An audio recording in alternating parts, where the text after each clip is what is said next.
Hello mes sublimes, j'espère que vous allez tous bien. Alors aujourd'hui, je vais vous parler rapidement des peaux grasses et mixtes. Déjà, c'est quoi la différence entre les peaux mixtes et les peaux grasses? Alors les peaux mixtes, elles ont deux types de peau. Elles ont une partie où elles sont sèches et une partie du visage où elles sont grasses. Tandis que les peaux grasses, en fait, elles sont grasses. Voilà. Une peau grasse, en fait, c'est une peau qui a tendance à produire plus de sébum que prévu. Donc, comment maintenant faire pour que notre peau produise moins de sébum? Là, par exemple, je commence à briller comme un lampadaire. Alors, la seule astuce pour que notre peau produise moins de sébum, c'est de moins l'agresser. Qu'est-ce qu'on entend par agresser? C'est-à-dire éviter, par exemple, les produits gommants trop fréquemment. Donc, évitez de gommer votre visage genre tous les jours, comme certaines youtubeuses conseillent. Ça ne va pas du tout avec les peaux grasses surtout. Et aussi, éviter tous les cosmétiques qui agressent en fait. Par exemple, les cosmétiques à base de savon, les cosmétiques à base d'alcool en fait.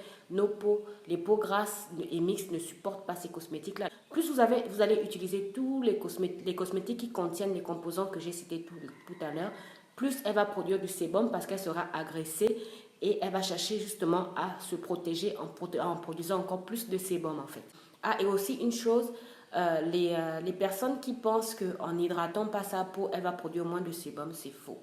Et aussi les personnes qui pensent que les peaux grasses n'ont pas besoin d'être hydratées, n'ont pas besoin de crème ou bien de gel visage, c'est faux. Elles ont aussi besoin d'être hydratées en fait. Donc la meilleure chose que je puisse vous conseiller, c'est déjà d'utiliser des cosmétiques adaptés à votre type de peau. Il y a pas mal de marques, par exemple comme Bioderma, Iseac, Uriage, Lipicard qui proposent justement des cosmétiques pour peau grasse. Et la deuxième chose, c'est que si vous voulez éviter de trop briller le matin, évitez justement d'utiliser les cosmétiques à base de savon et autres. Utilisez plus les eaux micellaires. Vous appliquez votre eau micellaire, vous rincez et après vous appliquez votre gel ou votre crème visage pour peau grasse en fait. Et le soir maintenant, vous pouvez nettoyer votre visage avec votre nettoyant visage sans savon. Il y a des nettoyants visage sans savon, oui, ça existe. Et après, vous hydratez votre peau. Vous verrez qu'au fur et à mesure, votre peau brillera moins.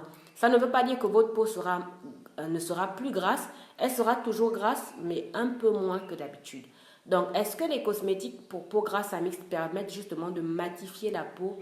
Je vous jure que j'en ai testé plein. Je n'ai pas vu de résultat. Waouh, en fait. Le seul produit qui a réussi vraiment à matifier ma peau, genre toute la journée, c'est le lait de magnésie. Malheureusement pour moi. Je vous ferai peut-être une petite vidéo sur le lait de magnésie, mais j'en ai déjà parlé sur ma chaîne YouTube. Allez-y, j'en ai parlé en long, en large, en travers. Mais je vous ferai une petite vidéo là pour vous rappeler un peu, ou bien pour les personnes qui viennent d'arriver, c'est quoi le lait de magnésie en fait. J'espère qu'elle vous plaira. À toutes!